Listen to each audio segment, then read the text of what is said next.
नमस्कार। आपका बहुत बहुत स्वागत है हमारे प्रोग्राम हेलो होम मिनिस्टर में।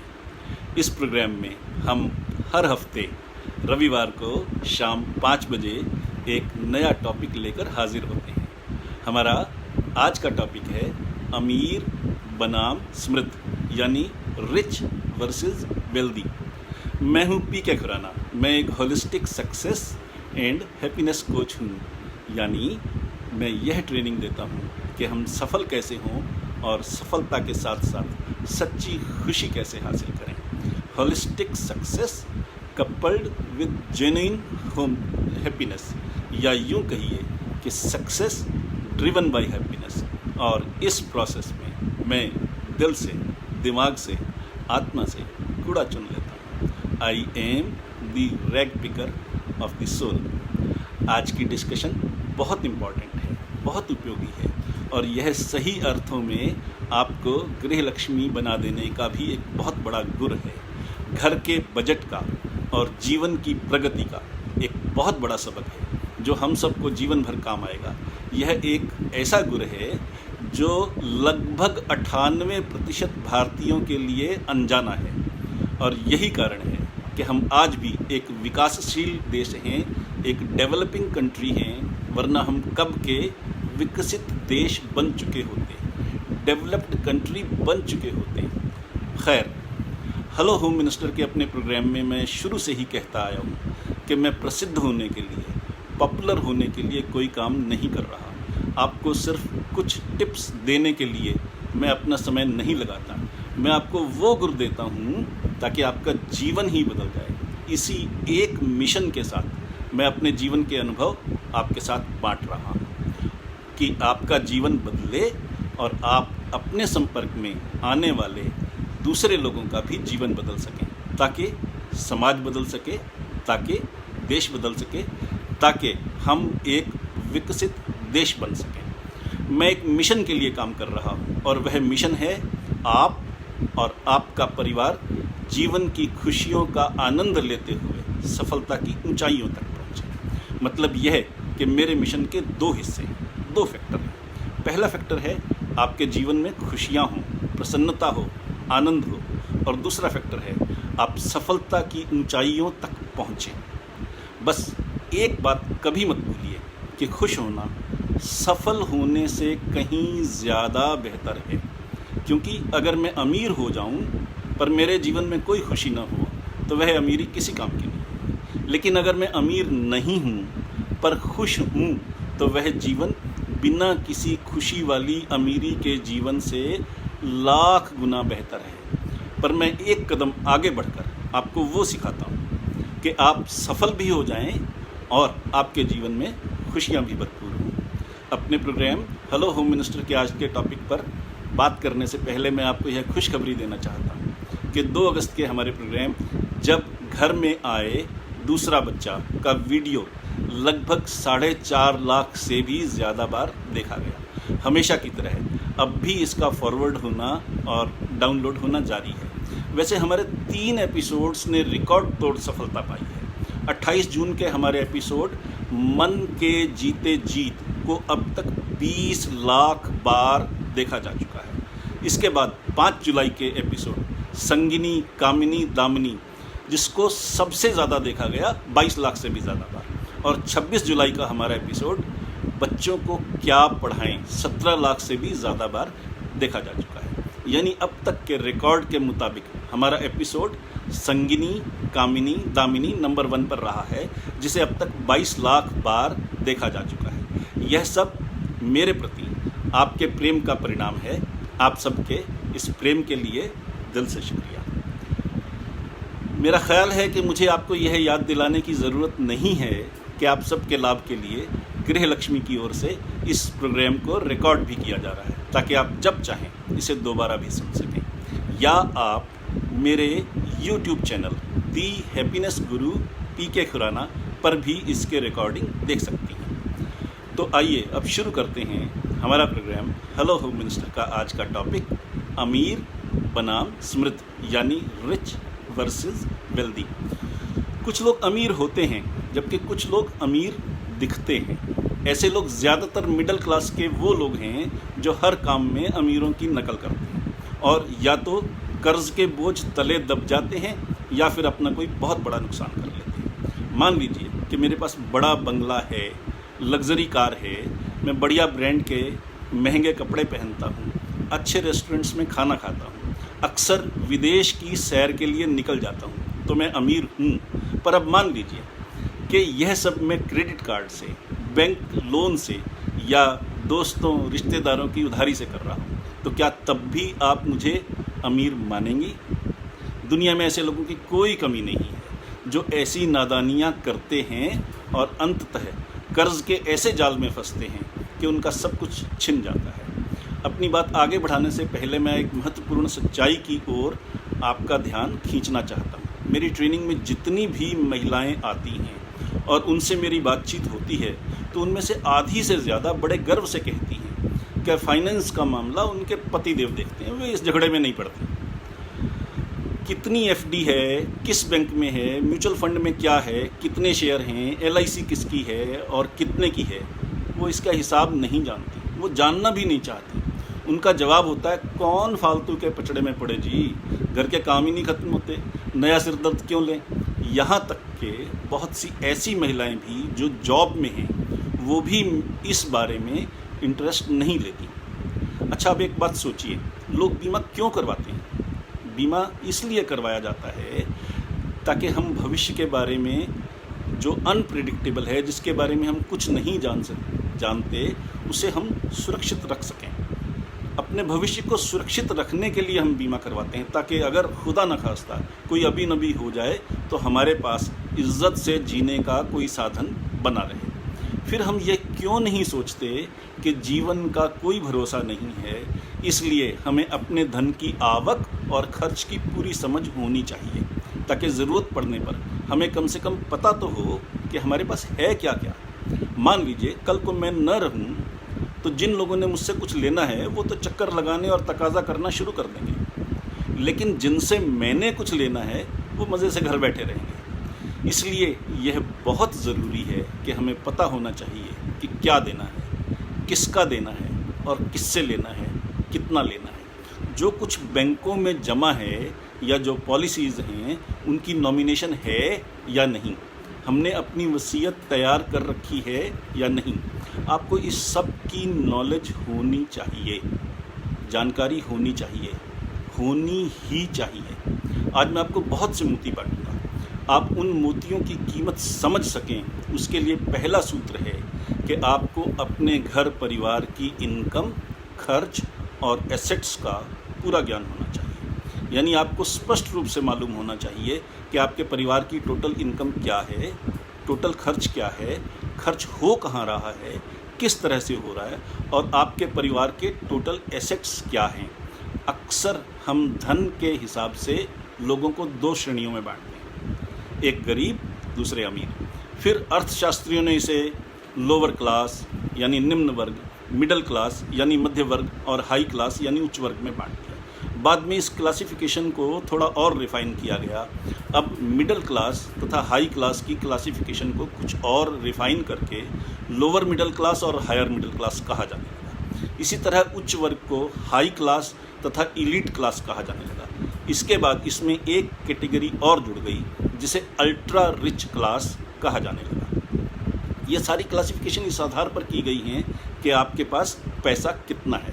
मैं आपको आज इससे भी एक कदम आगे ले चलूँगा और ये बताने की कोशिश करूँगा कि जिसके पास जितना भी धन है, जितना भी पैसा है, उतना ही क्यों है।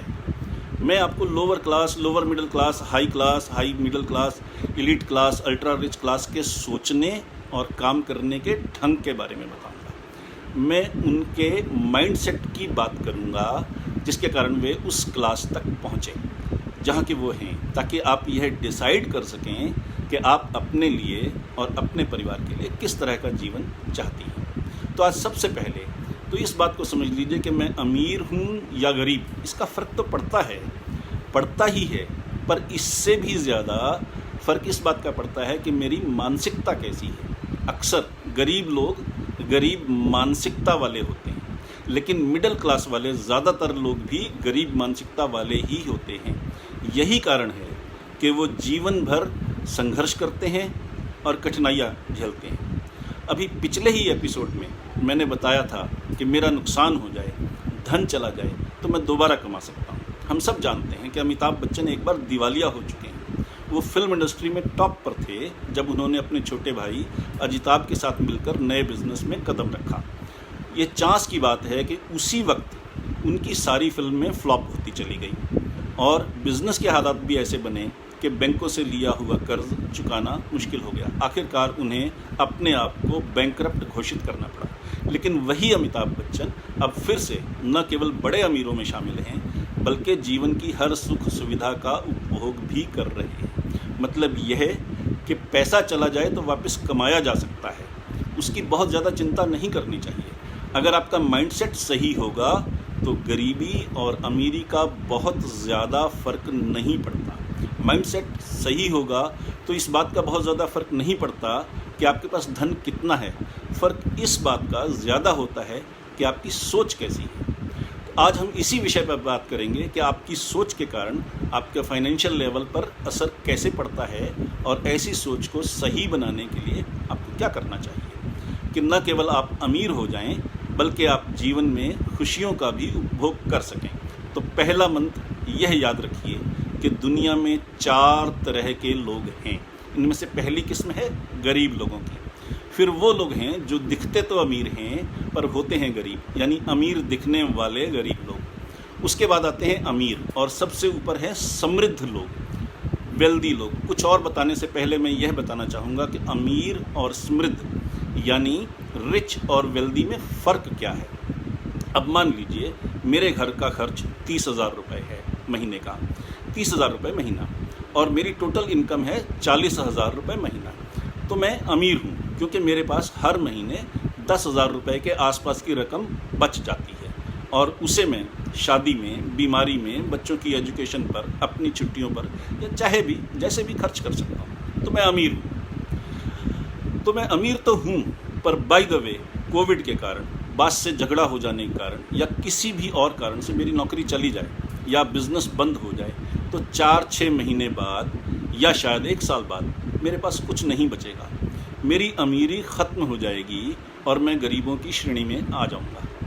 अब बात करते हैं समृद्ध व्यक्ति की, यानी वेल्दी पर्सन की। तो एक बार फिर मान लीजिए कि मेरे घर का खर्च 30,000 रुपये महीना है, वही जो पहले अमीर के लिए बताया, और मेरी टोटल इनकम भी 40,000 रुपये महीना ही है, वही जो हमने अमीर के लिए बताया। तो मेरे पास हर महीने 10,000 रुपये बच जाते हैं, वही जैसा अमीर में बचा करते थे। पर मैं उसमें से 5,000 रुपये बचा कर रखता हूँ ताकि किसी अभी नबी पर, किसी ज़रूरत के मौके पर मुझे किसी से मांगना ना पड़े। पर बाकी के 5,000 मैं किसी ऐसी जगह इन्वेस्ट कर देता हूँ जहाँ से मुझे एक्स्ट्रा इनकम आनी शुरू हो जाए। तो समझने वाली बात यह है कि दोनों उदाहरणों में मेरा खर्च 30,000 रुपये महीना है, इनकम भी 40,000 रुपये महीना है, यानी इनकम और खर्च दोनों बराबर हैं, उनमें कोई अंतर नहीं है। पर जो बचत हुई, जो एक्स्ट्रा 10,000 रुपये थे, उनके बारे में हमारा रवैया क्या है, हमारे नज़रिए के इस छोटे से अंतर से भविष्य बदल जाता है, ज़िंदगी बदल जाती है। सन 1995 के आसपास एक सर्वे हुआ था। इस सर्वे में भारत भर के 100 ऐसे लोग शामिल थे। वो इंडिया के ही सारे लोग थे, बाहर के नहीं थे। इस सर्वे में भारत के 100 ऐसे लोग शामिल थे जो गरीब परिवार से थे और अब अमीर बन चुके थे, सफल हो चुके थे। उनके इंटरव्यू किए गए और उनसे उनकी सफलता का राज पूछा गया। गरीब से अमीर बनने की यात्रा के बारे में, उस जर्नी के बारे में जाना गया। उसमें बहुत कुछ महत्वपूर्ण निकल कर आए। आगे मैं उन्हीं का जिक्र करूंगा। रिसर्च में शामिल इन सभी व्यक्तियों में कम से कम 6 विशेषताएं समान थीं। इनमें पहली विशेषता है गरीबी के बावजूद छोटी छोटी बचत करके रुपए जुटाना। ये सारे लोग शुरू से अमीर नहीं थे, वो भी गरीबी और अभावों से परेशान थे, पर उन्होंने नियम से अपनी आय के कुछ पैसे बचाने आरंभ किए और उनकी बचत आखिरकार एक छोटे से निवेश में, इन्वेस्टमेंट में बदल गई। यानी पहली शुरुआत छोटी बचत और उसकी इन्वेस्टमेंट से हुई। दूसरी विशेषता यह थी कि इनमें से किसी ने भी उस बचत को किसी बैंक के सेविंग फंड अकाउंट में निठल्ला रखने के बजाय उस धनराशि को व्यापार में या संपत्ति में निवेश किया और अपने लिए अतिरिक्त कमाई का जरिया बनाया। इन लोगों ने किसी काम को छोटा नहीं समझा और अगर कभी लगा कि वह काम उनके सोशल स्टेटस के साथ मेल नहीं खाता तो कल्पना शक्ति का इस्तेमाल किया और काम की एग्जीक्यूशन किसी और के जिम्मे डाल दी। अध्ययन में शामिल एक व्यक्ति ने अपना रिक्शा खरीदा। प्लीज़ इसे ध्यान से सुनिएगा। एक आदमी ने रिक्शा खरीदा और नौकरी के बाद सवारियां ढोता रहा। किसी ने मूंगफली की रेहड़ी लगाई तो किसी ने पकौड़ों की रेहड़ी लगाई। कुछ लोग ऐसे भी थे जिन्होंने ना तो खुद रिक्शा चलाया और ना ही खुद रेहड़ी लगाई, पर रिक्शा किसी और को किराए पर दे दिया, या रेहड़ी के लिए माल खुद खरीदा, इन्वेस्टमेंट खुद की, और रेहड़ी पर काम के लिए या तो किसी से भागीदारी की या किसी को नौकरी पर रखा। किसी दूसरे व्यक्ति ने अपनी बचत से छोटी सी लाइब्रेरी बनाई और लोगों को पुस्तकें और पत्रिकाएं किराए पर देनी शुरू कर दी। किसी ने मधुमक्खियां पाली, किसी ने मुर्गियां पाली, किसी ने रेहड़ी फड़ी के दुकानदारों को होलसेल में माल सप्लाई करना शुरू कर दिया। ऐसे सभी लोगों ने किसी एक जगह पे नौकरी की और अपने खाली समय में कोई पार्ट टाइम काम धंधा किया। कुछ लोगों ने एक नौकरी के बाद पार्ट टाइम नौकरी की, यानी उन्होंने खाली समय गंवाने के बजाय एडिशनल इनकम का जुगाड़ किया, अतिरिक्त आय का जुगाड़ किया। इन लोगों में तीसरा गुण यह पाया गया कि वे बढ़ी हुई आय पर, बढ़ी हुई इनकम पर संतुष्ट नहीं हुए, बल्कि उन्होंने इसके साथ ही शेष समय में अतिरिक्त पढ़ाई की या कोई नया हुनर सीखा, और या तो उसके कारण उनको नौकरी में प्रमोशन मिली या उसके कारण उनके अपने बिजनेस में एक्सपेंशन हुई। इससे उनकी आय, उनकी इनकम अपने साथियों की अपेक्षा उनकी कंपैरिजन में ज़्यादा तेज़ी से बढ़ी। चौथा गुण ये था कि वो किसी भी समस्या या चुनौती से घबराने के बजाय उसके समाधान के एक से अधिक हल ढूंढने की कोशिश करते थे और जो सबसे बेहतर चॉइस नज़र आती थी उसको आजमाते थे। यानी मान लीजिए मैंने 9 पहुंचना है, मेरा गोल है 9 पर पहुंचना, 9, तो मेरे पास कई सारे चॉइसेस हैं, कई सारे विकल्प हैं, कई सारे अल्टरनेटिव हैं। मैं 1+8 चुनूँ, 2+7 चुनूँ, 3+6 चुनूँ या 4+5 चुनूँ, वगैरह वगैरह। तो इसी तरह से हर समस्या के आप कई सारे हल खोज सकते हैं और ये देख सकते हैं उनमें कौन सा बेटर अल्टरनेटिव है जिस पर आप काम करें। तो गरीबी से अमीरी की यात्रा में सफल रहे इन लोगों में से कुछ लोग तेज़ी से अमीर बने, जबकि कुछ थोड़े धीमी गति से अमीर बने। पर जो जल्दी अमीर बने उनमें एक और ख़ास गुण था, और वो 5वां गुण ये था कि वो लोगों को अपने साथ जोड़ने और जोड़े रखने में कुशल थे। यानी पीपल मैनेजमेंट का गुण उनमें ज़्यादा था। वे अपने साथियों के लाभ का ध्यान रखते हुए उनकी निष्ठा, उनकी लॉयल्टी जीतते थे और उनसे बेहतर काम करते थे। इस गुण ने उन्हें नौकरी में प्रमोशन दिलाई या बिजनेस में तरक्की दिलाई। सच्चाई यह है कि जैसे जैसे आप सफलता की सीढ़ियां चढ़ते हैं वैसे वैसे टेक्निकल स्किल का महत्व कम हो जाता है और कल्पना शक्ति के प्रयोग से समस्याओं का समाधान ढूंढने और लोगों को साथ लेकर चलने की क्षमता का महत्व बढ़ता चलता है। इस अध्ययन से, इस रिसर्च से, इस स्टडी से ये भी सामने आया कि इन सफल व्यक्तियों का छठा गुण था, जो कॉमन गुण था, वो ये था कि उन्होंने अपने लिए किसी ऐसी इनकम का जुगाड़ भी किया जहां उनकी पर्सनल प्रेजेंस रिक्वायर्ड नहीं थी। जैसे कि मैंने उदाहरण दिया, रिक्शा खरीदा लेकिन चलाने के लिए किसी और को दे दिया। दूसरा घर, अपने घर के अलावा दूसरा घर या दुकान खरीदी और उसको किराए पर चढ़ा दिया। किसी ने अपने व्यवसाय की एक से ज़्यादा ब्रांचेस खोली और उन ब्रांचेस का काम किसी जिम्मेदार मैनेजर या भागीदार को सौंप दिया। किसी ने काम का ठेका उठाया लेकिन उसे दूसरे लोगों से करवाया। उसने सिर्फ कोऑर्डिनेशन का काम किया, काम खुद नहीं किया, उसे दूसरों से करवाया, और ताकि उसके अपने पास काम करने के लिए टाइम बचा रहे। मैं इन 6 गुणों को एक बार फिर समराइज़ कर देता हूँ, उसके बाद हम आगे चलेंगे। पहला गुण है बचत, दूसरा है धन का निवेश, इन्वेस्टमेंट, तीसरा है दे वर्कड ऑन देमसेल्व्स, यानी खुद पर इन्वेस्ट किया, अपनी काबिलियत बढ़ाई, आगे पढ़ाई की या कोई नया हुनर सीखा, और चौथा गुण था बारीकी से अध्ययन करके उसके एक से अधिक हल खोजे हर समस्या के और फिर उनमें से सबसे अच्छे हल पर काम किया। 5वां गुण था टीम प्लेयर, लोगों को साथ जोड़े रखने का गुण। और छठा गुण पैसिव इनकम का इंतज़ाम, यानी कोई ऐसा काम, कोई ऐसा बिजनेस जहां उनको रोज़ खुद फिजिकल प्रेजेंस की ज़रूरत न हो। मैं इसका उदाहरण पहले भी दे चुका हूँ और आपकी सुविधा के लिए दोबारा भी दोहरा देता हूँ। अगर आपने अपने घर के अलावा कोई दूसरा घर खरीदा और उसे किराए पर दे दिया तो आपको वहाँ रोज़ जाने की ज़रूरत नहीं है, महीने बाद आपको किराया मिल जाएगा। अगर आपने अपने मकान या दुकान पर टेलीकॉम कंपनी का टावर लगवा लिया तो आपको आगे कुछ करने की ज़रूरत नहीं है, किराया आता रहेगा। अगर आपने कार खरीदी और उसे टैक्सी के रूप में चलाने के लिए ड्राइवर रख लिया तो आपको इनकम आती रहेगी। ऐसे बहुत से उदाहरण हैं, सिर्फ दिमाग खुरचने की ज़रूरत है। अब मैं आपसे एक बड़ी महत्वपूर्ण बात करने वाला हूँ, ध्यान से सुनिएगा। धन की कमी किसी को गरीब नहीं बनाती। जी हाँ, इस पर गौर कीजिए। धन की कमी किसी को गरीब नहीं बनाती, मानसिकता गरीब बनाती है। लोग अक्सर गरीब आदमी में और उस आदमी में फ़र्क नहीं करते जो दिवालिया है। यह सच है कि दोनों के पास पैसा नहीं है, लेकिन गरीबी एक मेंटेलिटी है, मानसिकता है, जबकि दिवालिया होना एक टेम्परेरी सिचुएशन है। हमने अमिताभ बच्चन का उदाहरण आपको दिया ही था, वो भी दिवालिया हो गए थे। यहाँ तक कि अमिताभ बच्चन की तो बात छोड़िए, जो इस वक्त अमेरिका के प्रेसिडेंट हैं डोनाल्ड ट्रंप, ये भी दिवालिया हो चुके थे, लेकिन आज ये खरबपति हैं। तो समझ लीजिए कि पैसे की कमी कोई अभिशाप नहीं है, गरीबी की मानसिकता ज़रूर अभिशाप है, कर्स है। हमें अपने एक पिछले एपिसोड में विचारों की शक्ति पर विस्तार से बात कर चुके हैं। तो फ़र्क यही है कि कुछ लोग सारी उम्र गरीब इसलिए रहते हैं क्योंकि वे ये समझते हैं कि गरीबी में जीना उनकी किस्मत में लिखा है। आपके विचार आपकी एक्शन को निर्धारित करते हैं और आपके एक्शन आपका फ्यूचर बन जाते हैं। मैं एक बड़ा सिंपल सा उदाहरण देता हूँ। मान लीजिए मैं एक कार खरीदना चाहता हूँ और मेरे पास कार खरीदने के लिए पैसे नहीं हैं, तो मेरी थॉट प्रोसेस दो तरीके की हो सकती है। मैं या तो ये सोच सकता हूँ कि मेरे पास पैसे नहीं हैं और मैं कार अफोर्ड नहीं कर सकता, और दूसरा विचार ये हो सकता है कि हाँ, आज मेरे पास कार खरीदने के लिए पैसे नहीं हैं, पर ख़रीदने के लिए मैं क्या क्या कर सकता हूँ, क्या तरीके अपना सकता हूँ कि मैं कार ख़रीद सकूँ। फ़र्क समझिए।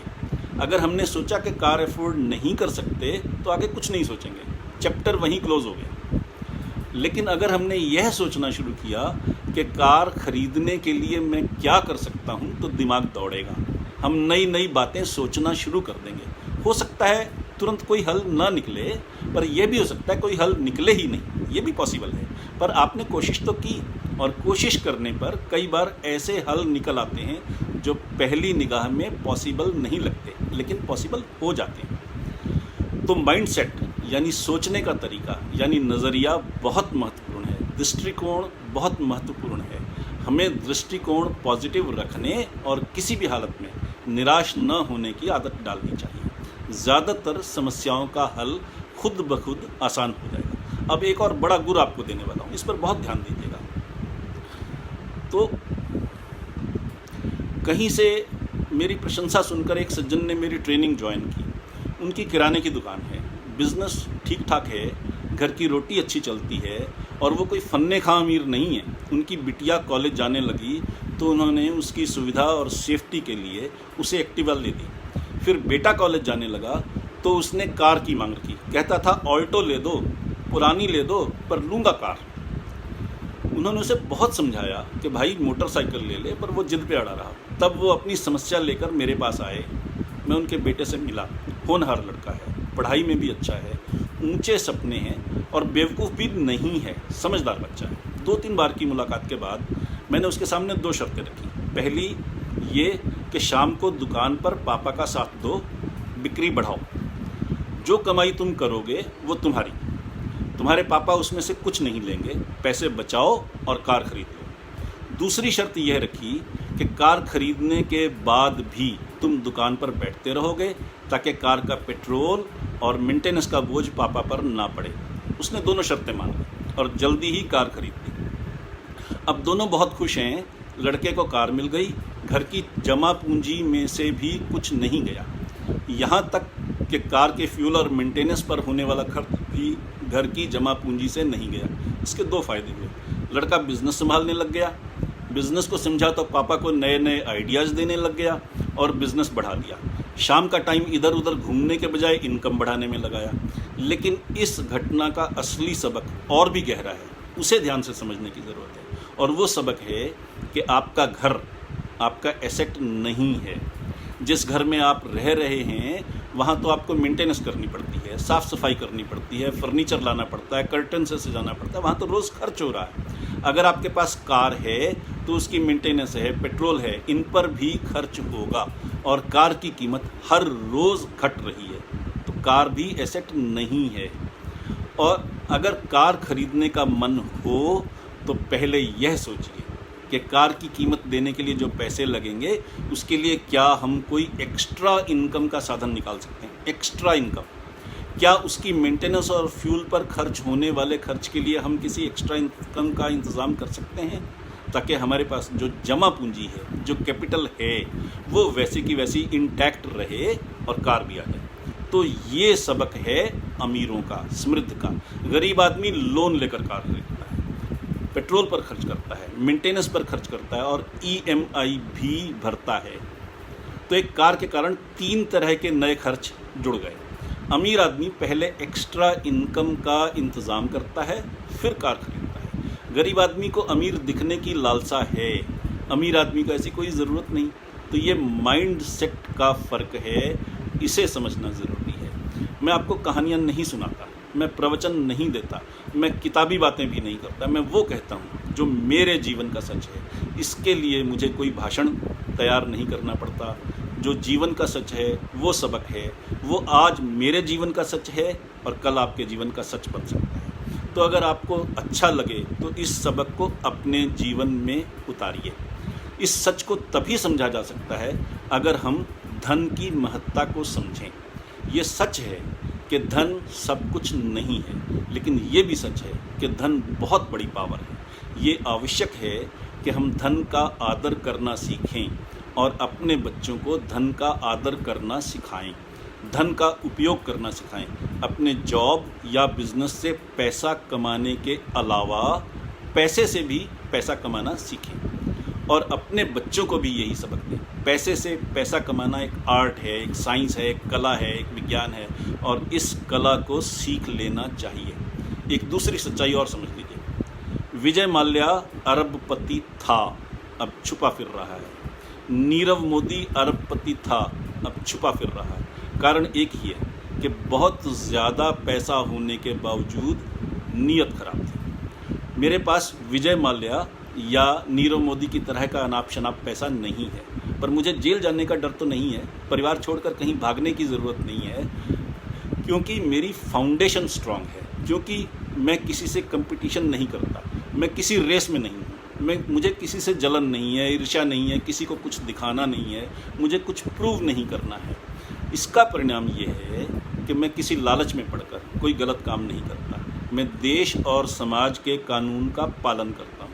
मैं ईमानदारी से पैसा कमाने के रास्ते ढूंढता हूँ, ज़्यादा पैसे कमाने के रास्ते ढूंढता हूँ, पर कानून के दायरे से बाहर नहीं जाता। मेरा और मेरे परिवार की मेहनत का फल है कि हम सिर्फ अमीर नहीं हैं बल्कि समृद्ध हैं, वेल्दी हैं। हम सिर्फ रिच नहीं हैं, वेल्दी हैं। हमने इतनी सी पैसिव इनकम का इंतज़ाम कर रखा है, साधन जुटा रखे हैं, उनमें इन्वेस्टमेंट कर रखी है कि हम कुछ भी ना करें तो भी इतना पैसा आता ही रहे कि घर का खर्च चलता रहे, हमारी जमा पूंजी खर्च ना हो। तो यही सबक मैं आपसे शेयर करना चाहता हूँ कि आपका गोल सिर्फ अमीर होना नहीं होना चाहिए, बल्कि आपको समृद्ध बनना चाहिए। उम्मीद है कि आपको आज कुछ ऐसा सीखने को, समझने को ज़रूर मिला होगा जिससे आपकी आगे की ज़िंदगी बदलेगी, ज़्यादा सुख वाली होगी, ज़्यादा खुशी वाली होगी। हम कुछ भी कर लें, जीवन में हम हर काम में सफलता नहीं मिल सकती। काम करेंगे तो गलतियां भी होंगी, गाहे बगाहे असफलता भी मिलेगी, फ्रस्ट्रेशंस भी होंगी। ऐसे में भावनात्मक रूप से संतुलित रहना, निराश या हताश न होना बहुत आवश्यक है। आशावान व्यक्ति असफलता को भी सफलता में बदल सकता है, जबकि हताश व्यक्ति कई बार जीवन ही समाप्त कर लेता है। आप सब ने इतने धीरज से मेरे साथ इतना समय गुजारा, इसके लिए दिल से शुक्रिया। आपके मन में कोई सवाल हो, कुछ पूछना हो, बताना हो या कुछ सुझाव देना हो तो आप मुझे मेरी मेल ID mail@theratepodcast.com pkk.guru पर संपर्क कर सकती हैं या हमारे नंबर 6284696674 पर भी संपर्क कर सकती हैं। इसके साथ ही हेलो होम मिनिस्टर प्रोग्राम का आज का टॉपिक अमीर बनाम समृद्ध अब समाप्त होता है। अपने होस्ट हैप्पीनेस कोच पीके खुराना को अब इजाज़त दीजिए। अगले हफ्ते रविवार को शाम 5 बजे फिर मिलते हैं एक नए टॉपिक के साथ।